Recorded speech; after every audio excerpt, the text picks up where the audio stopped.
Education में बच्चों स्वागत है। आज हम लोग क्लास 6 चैप्टर 10 भूगोल का है जो हमारा भारत देश ज्योग्राफी जो है इसके महत्वपूर्ण प्रश्नों के बारे में जानेंगे। देखिए सबसे पहले मैंने जो क्या किया है आप लोगों के समक्ष ये मैप, भारत देश का मैप आप लोग जरूर ही देखे होंगे।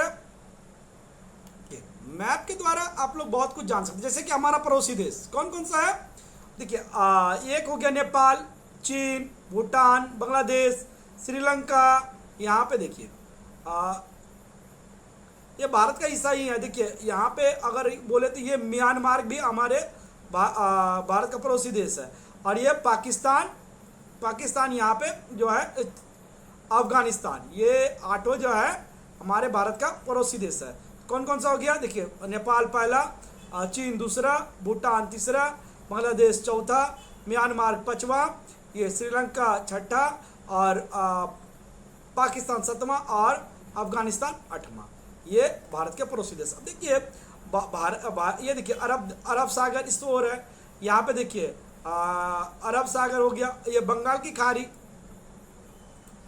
हिंद महासागर, ये नीचे में जो है हिंद महासागर है। इस विषय में आप लोग थोड़ा मैं सोचा कि आप लोग को बता दूं। तो ये कुछ बातें हैं। और ये देखिए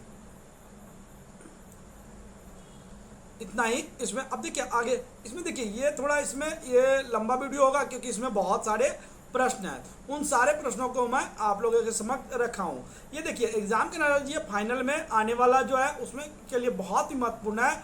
अगर आप लोगों ने नहीं इसका क्वेश्चन आंसर किया है तो आप इस वीडियो में लास्ट तक बने रहिए, आप लोग को जरूर ही फायदा होगा। देखिए मैं पहला बनाया हूँ, हमारा विशाल देश भारत एशिया के किस भाग में स्थित है। एशिया महादेश आप लोग पता ही है, उसमें से हमारा भारत देश है किस स्थान। हमारा विशाल देश भारत एशिया महादेश के दक्षिण भाग में स्थित है। देखिए भारत देश का दक्षिणी हिस्सा कौन सा है। देखिए दक्षिण हिस्सा कैसा है, हिंद महासागर उत्तरी क्षेत्र में भारत का दक्षिणी हिस्सा त्रिभुजाकार है। कैसा है, त्रिभुजाकार। इसलिए देखिए मैप में दिखाया था इसे कुछ ऐसे बनाया हुआ था ना, इसे ये त्रिभुजाकार का जैसे था। तो देखिए अब उसके बाद है भारत देश को उप महाद्वीप क्यों कहते हैं। देखिए पहले उप महाद्वीप कहते क्यों हैं इसके बारे में जानते हैं। उसके बारे में थोड़ा देखिए ये इसमें क्या है, दक्षिण भारत की त्रिभुजाकार आकृति उप महाद्वीप के समान है। इस क्षेत्र में पूर्व में बंगाल की खाड़ी जो दिखाया था आप लोगों के, पश्चिम में अरब सागर और दक्षिण में हिंद महासागर है। तीनों तरफ से जल के घिरे होने के कारण इसकी स्थिति एक उपमहाद्वीप के समान है। इसलिए भारत देश को क्या कहता है, क्या कहा जाता है, उपमहाद्वीप कहा जाता है। अब देखिए उसके बाद है भारत के लगभग बीचों बीच कौन सी रेखाएं गुजरती। देखिए भारत के देश के बीचों बीच लगभग कर्क रेखा जो है गुजरती है। अब देखिए उपद्वीप किसे कहते हैं, तीन तरफ जल भाग से घिरे हुए स्थल को उपद्वीप कहते हैं। अब देखिए छठा नंबर का प्रश्न, विश्व का सबसे बड़ा गणतांत्रिक देश कौन सा है। विश्व का सबसे बड़ा गणतांत्रिक देश भारत है। भारत का दक्षिणतम बिंदु कहाँ स्थित है, भारत का दक्षिणतम बिंदु कन्याकुमारी है। भारत की राजधानी का नाम, भारत का राजधानी का नाम आप लोगों को पता है, नई दिल्ली। भारत का आयतन कितना है, 32,87,782 वर्ग किलोमीटर भारत का जो है आयतन है। उसके बाद देखिए अगले प्रश्न की तरफ हम लोग बढ़ेंगे। देखिए यहाँ पे है पृथ्वी पर आयतन की दृष्टि से भारत का कौन सा स्थान है।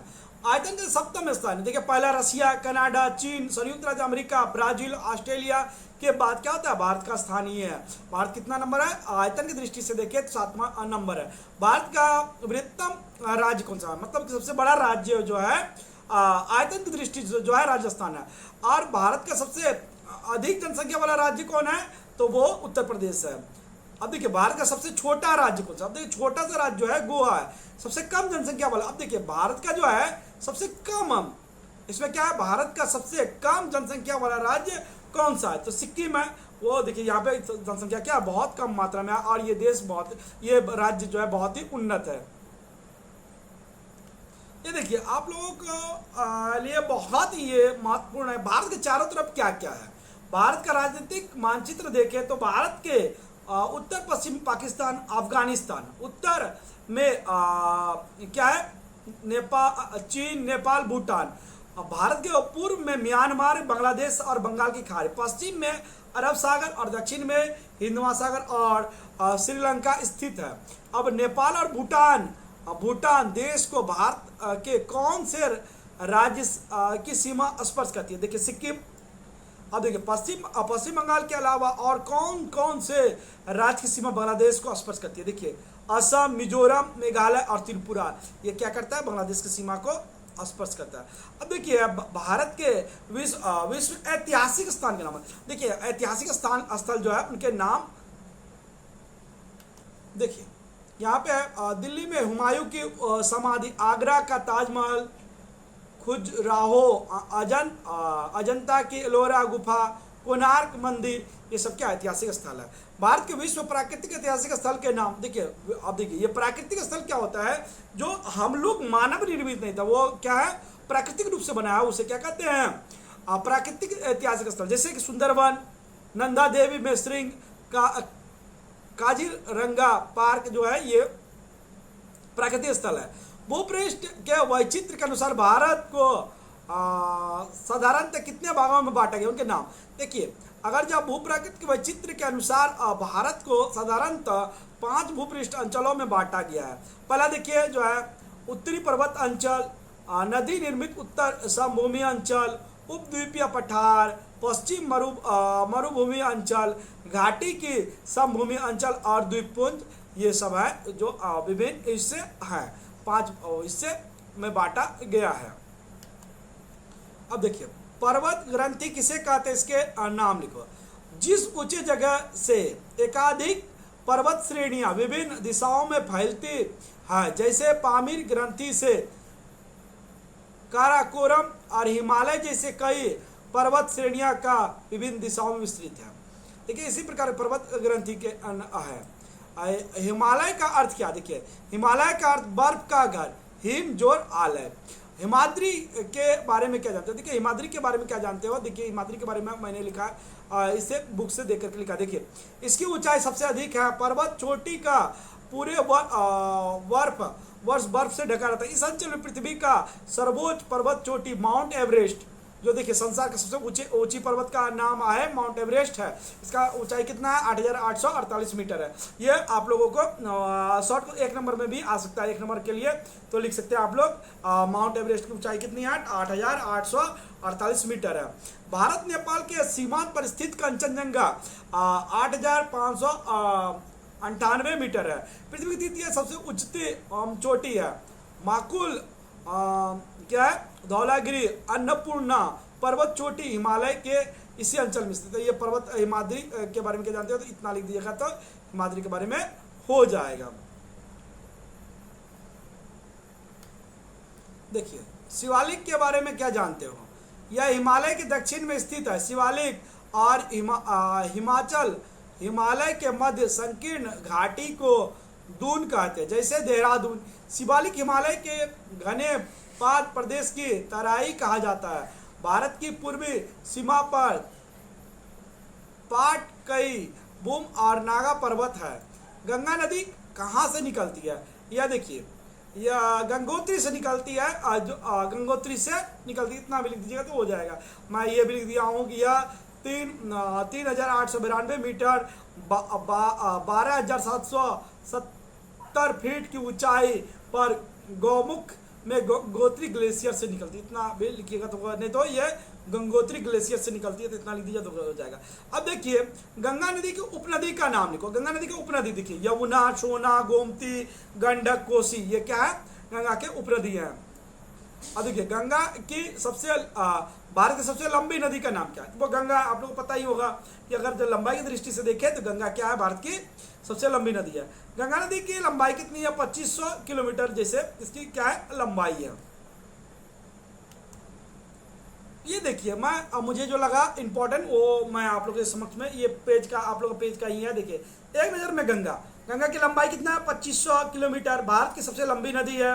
उपनदी कौन कौन सा है? देखिए यमुना, सोना, गोमती, गंडक, कोसी। अब देखिए इसके किनारे बसे शहर, प्रमुख शहर, जो वो प्रमुख शहर का बात है तो प्रमुख शहर क्या है? देहरादून, हरिद्वार, इलाहाबाद, बनारस, पटना, कोलकाता, ये सब क्या है, इसके किनारे बसे प्रमुख शहर है। तो ये मुझे इंपॉर्टेंट लगा, इसलिए आप लोग के समक्ष रखा था। अब देखिए, ब्रह्मपुत्र नदी की उत्पत्ति स्थल का नाम लिखो। तिब्बत के मानसरोवर के पास जोमांगचुंग हिमवाह से निकलती है। उसके बाद देखिए,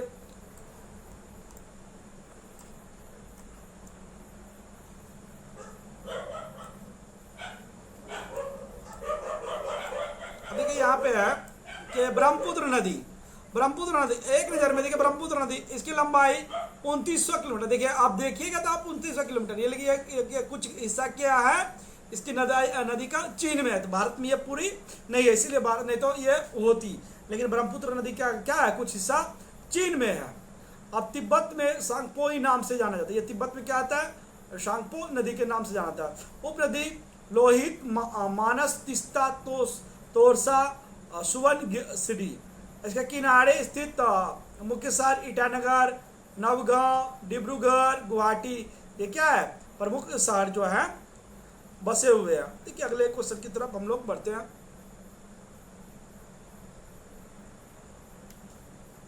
देखिए, थार मरुभूमि किसे कहते हैं? राजस्थान के पश्चिम में स्थित यह क्षेत्र भारत की वृहत्तम भूमि है, इसका नाम थार मरुभूमि है। तो थार भूमि किसे कहते हैं, तो ये भी लिख सकते हैं। कायल किसे कहते हैं? मालाबार उपघाटी में स्थित उप जलाशयों को कायल कहते हैं। द्वीप किसे कहते हैं? चारों तरफ जल से घिरे हुए भूभाग को द्वीप कहा जाता है। चारों तरफ जल से घिरे हुए भूभाग को क्या कहते हैं? द्वीप कहते हैं। द्वीपपुंज किसे कहते हैं? देखिए अब जानेंगे द्वीपपुंज किसे कहते हैं। अब देखिए यहाँ पे द्वीपपुंज किसे कहते हैं, तो चारों तरफ जल से घिरे हुए भूभाग को द्वीप कहा जाता है। इसके चारों तरफ अनेक छोटी छोटी द्वीपों का संयुक्त रूप में द्वीपपुंज कहलाता है। अब देखिए क्या है, समभावपन्न जलवायु किसे कहते हैं? ये देखिए ये परिभाषा देखिए यहाँ पे है कि समुद्र के पास आसपास के क्षेत्र में समुद्र के प्रभाव से ना ज़्यादा ठंडा रहती है और ना ज़्यादा गर्म। इसी कारण जलवायु को समभावपन्न जलवायु कहते हैं। ना तो यहाँ पे देखिए ज़्यादा गर्मी रहेगा ना तो ठंडी रहेगा, ये दोनों नहीं रहेगा, तो इसीलिए क्या कहते हैं? समभावपन्न जलवायु कहते हैं। इतना ये बहुत ही ईजी था। विश्व में सबसे ज़्यादा वर्षा कहाँ होती है? देखिए विश्व में सबसे ज़्यादा वर्षा जो है मेघालय का मैसिंगराम क्षेत्र जैसे पृथ्वी का सर्वाधिक वर्षा वाला क्षेत्र है। तो कहाँ पे ज़्यादा, विश्व में सबसे ज़्यादा वर्षा कहाँ पे होती है? मैसिंगराम में लिखिएगा, तो ये बहुत ही इंपॉर्टेंट है। ठीक है, भारत के उष्ण मौसमी जलवायु देश क्यों कहते हैं? भारत को मौसमी उष्ण जलवायु क्यों कहते हैं? इसका देखिए विभिन्न कारण है, जैसे कि भारत में इतने विपन्नता रहने पर भी भारत की जलवायु पर मौसमी वायु का प्रभाव सबसे ज़्यादा रहता है। इस कारण भारत को उष्ण मौसमी जलवायु देश कहते हैं।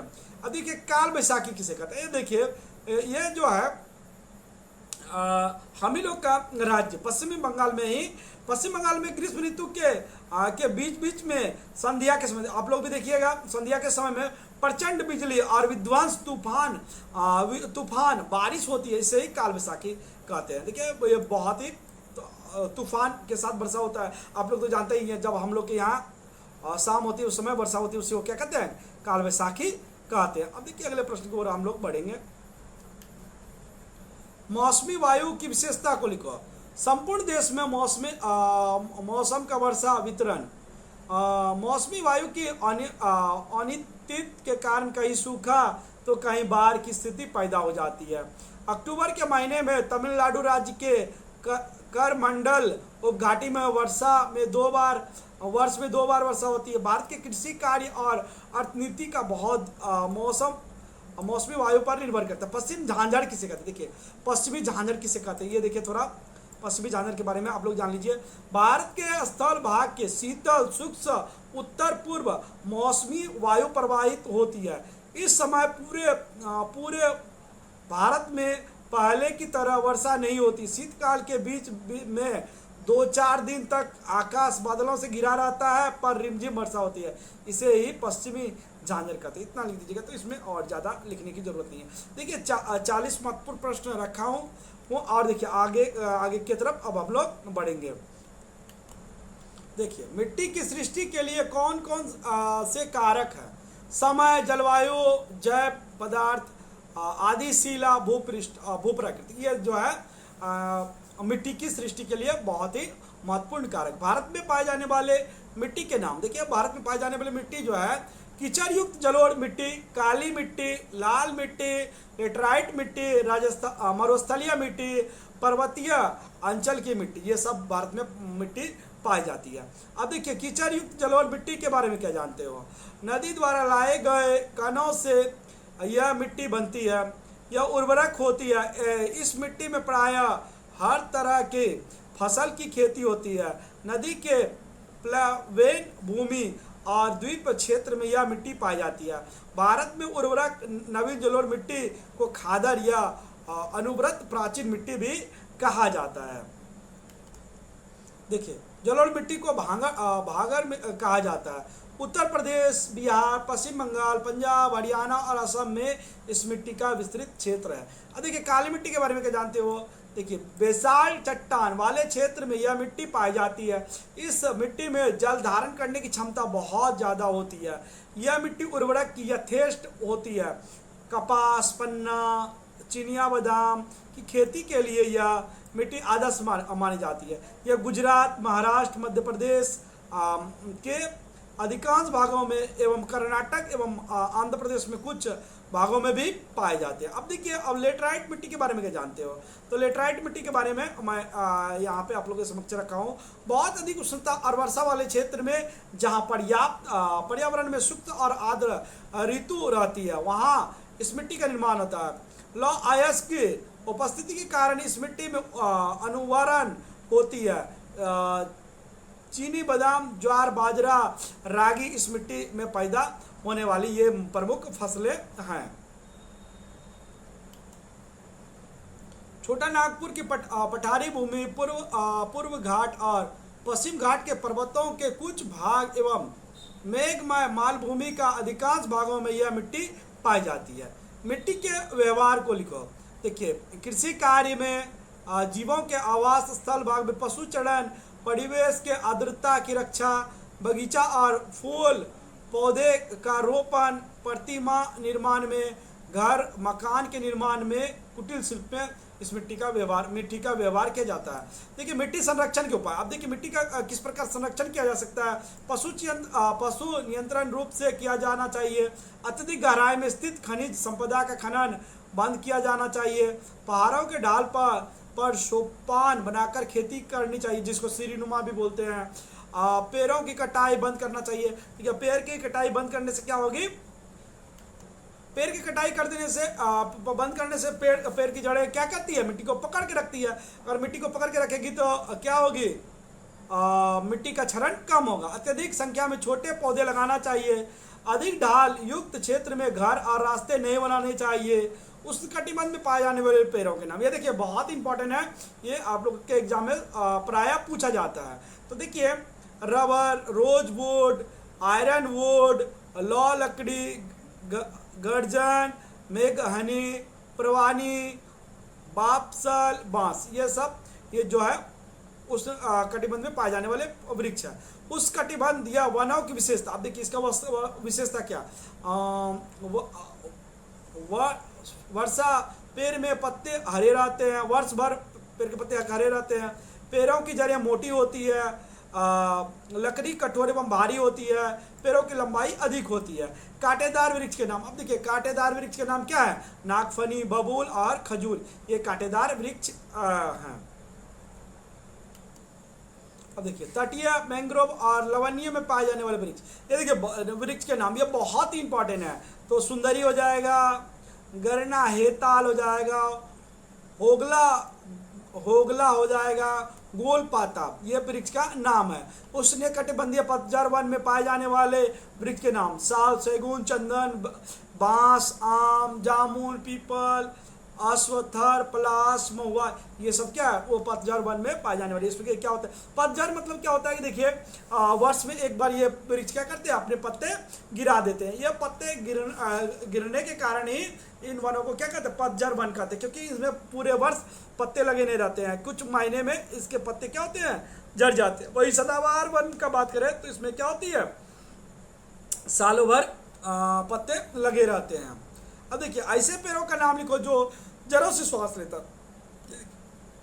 सुंदरी, सुंदरी जो होता है, सुंदरी का पेड़ होता है लवणीय क्षेत्र में होता है, और वहाँ पे क्या होता है, लवणीय क्षेत्र में होने के कारण वो नीचे से नहीं सांस लेकर के उसकी जड़ें ऊपर होती है, और ऊपर से ही ये सांस लेते हैं। गरना, हेतला, होगला, गोलपाता, ये सब है। वन हमारे लिए किस प्रकार मित्र है, वन हमारे किस प्रकार मित्र है, ये देखिए वायु से कार्बन डाइऑक्साइड का शोषण करता है और ऑक्सीजन की मात्रा बढ़ाता है, तो ये करता है, इसलिए हमारे क्या है, ये मित्र है। इन वनों की सहायता से वृष्टि होती है, इसी वन के कारण क्या होती है, वृष्टि होती है। बाढ़ और सूखा को नियंत्रण किया जा सकता है, इसके कारण क्या जाता है, बाढ़ और सूखा को नियंत्रण किया जा सकता है। अब देखिए मधु, मोम, रंजन, गोंद पाए जाते हैं। मिट्टी क्षय होने से बचता है। वन प्राणी के आवास स्थल हैं। अब देखिए विश्व वन दिवस कब मनाया जाता है, ये देखिए विश्व वन दिवस 21 मार्च को मनाया जाता है। औषधीय पौधे के नाम, बसाक, नीम, सिनकोना, तुलसी, सर्पगंधा, चिरौता, कालमेघ, ये सब क्या है, औषधीय पौधे के नाम। जैसे कि औषधीय पौधे के नाम देख सकते हैं आप लोग, क्या है, बैसाख, नीम, सिनकोना, तुलसी, सर्पगंधा, चिरौता, कालमेघ, ये सब क्या है, औषधीय पौधे हैं।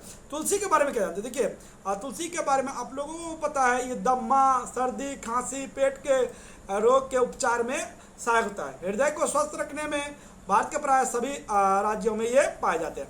अब देखिए यहाँ जो है सर्पगंधा, अब क्या है, सर्पगंधा के बारे में क्या जानते हो, सर्पगंधा के बारे में क्या जानते हो, सर्पगंधा के बारे में हम लोग अब जानकारी प्राप्त करेंगे। रेसापिन से तैयार होता है, जो उच्च रक्त चाप कम करने में प्रयोग किया जाता है। यह पश्चिम घाट पर्वत में आयवनों में पाया जाता है। प्रवासी पक्षी किसे कहते हैं, ये देखिए शीत ऋतु में शीत प्रधान देशों में कुछ पक्षी उड़कर हमारे देश में जाते हैं। ग्रीष्म ऋतु आने के बाद वे पुनः वापस लौटते, इन्हें प्रवासी, मतलब कि कुछ महीना तक ये रहते हैं, उसके बाद फिर पुनः चले जाते हैं, इसलिए इसको क्या कहते हैं, प्रवासी पक्षी कहते हैं। अब देखिए संरक्षित वन के बारे में क्या जानते हो, जहाँ शिकार, पशुचरण और दूसरे क्रियाकलाप निषेध होता है उसे संरक्षित वन कहते हैं। जैसे कोडरमा संरक्षित वन। सुरक्षित वन के बारे में क्या जानते हो, देखिए ऐसे वन जहाँ पूर्णतः वनों पर आश्रित मनुष्य का शिकार और पशुपालन का अधिकार दिया जाता है उसे सुरक्षित वन कहते हैं। अब अभयारण्य के बारे में क्या जानते हो, अभयारण्य के बारे में क्या जानते हो, अभयारण्य के बारे में हम लोग जानकारी प्राप्त करेंगे। देखिए अभयारण्य के बारे में क्या जानते हो, देखिए अभयारण्य ऐसे वन जहाँ विलुप्त प्रजातियों की रक्षा और उन्नयन का विशिष्ट उद्देश्य है, जैसे जल्दापारा अभयारण्य। राष्ट्रीय उद्यान के बारे में क्या जानते हो, देखिए राष्ट्रीय उद्यान जहां वन प्राणियों के साथ स्वाभाविक उद्यान और प्राकृतिक सौंदर्य की रक्षा का भी प्रयास किया जाता है, जैसे काजीरंगा राष्ट्रीय उद्यान, काजीरंगा राष्ट्रीय उद्यान। झूम खेती का प्रमुख क्या जानते हो, झूम खेती के बारे में क्या जानते हो, देखिए भारत के उत्तर पूर्वांचल के आदिवासी जंगलों को काटकर वहाँ आलू सब्जी की खेती करता है। कुछ वर्षों के बाद जब मिट्टी की उर्वरकता कम हो जाती है तो वे दूसरे जगह चले जाते हैं, इसे ही झूम खेती कहते हैं। उसका देखिए हरित क्रांति किसे कहते हैं, हरित क्रांति देखिए 60वें दशक के अंत में कृषि में विशाल परिवर्तन आया। देखिए उन्नत किस्म का इस समय क्या किया जाता था, बीजों का उपयोग किया जाता था। परिवर्तन आया, उच्च फसलशील बीज, खाद, सिंचाई, उन्नत प्रयोग से उत्पादन बहुत बढ़ गया, इसे ही हरित क्रांति के नाम से जाने जाते हैं। आदिवासी कौन है, अब देखिए ऐसे विशेष सामाजिक जातियों जो प्राचीन काल से ही शिकार, पशुपालन, कंद मूल संग्रह कर अपना जीवन यापन करते हैं, जिनका जीवन संपूर्णतः कृषि के ऊपर निर्भर रहता है, उसे ही आदिवासी कहते हैं। देखिए भारत में राष्ट्रीय दिवस का मतलब भारत के प्रमुख राष्ट्रीय दिवस कौन कौन है। देखिए 15 अगस्त जो है वो हम 15 अगस्त 1947 को हमारा देश आज़ाद हुआ था, इसीलिए 15 अगस्त को राष्ट्रीय दिवस के रूप में मनाए जाते हैं। और उसके बाद 2 अक्टूबर महात्मा गांधी के जन्म दिवस को भी राष्ट्रीय दिवस के रूप में मनाते हैं। उसके बाद जो है 26 जनवरी 1950 में हमारा गणतंत्र दिवस के रूप में मनाया जाता है, कि उस दिन हमारा संविधान लागू हुआ था, इसीलिए 26 जनवरी 1950 को, इसीलिए 26 जनवरी को क्या कहते हैं, गणतंत्र दिवस के रूप में मनाते हैं। हिंदुओं के धार्मिक उत्सव के नाम देखिए होली, दीपावली, और मुस्लिमों के तो आप लोग जानते हैं मुहर्रम, ईद, ये सब हो गया, हो जाएगा क्या, देखिए ईद उल फितर, मुहर्रम, ईसाई के धर्म का उत्सव का नाम। अब देखिए गुड फ्राइडे, क्रिसमस, ये देखिए मैं जो था 70 महत्वपूर्ण प्रश्न आप लोग के समक्ष रखा। ये आप लोगों के एग्जाम के लिए बहुत ही इंपॉर्टेंट है, इसे आप लोग जरूर पढ़ लीजिएगा।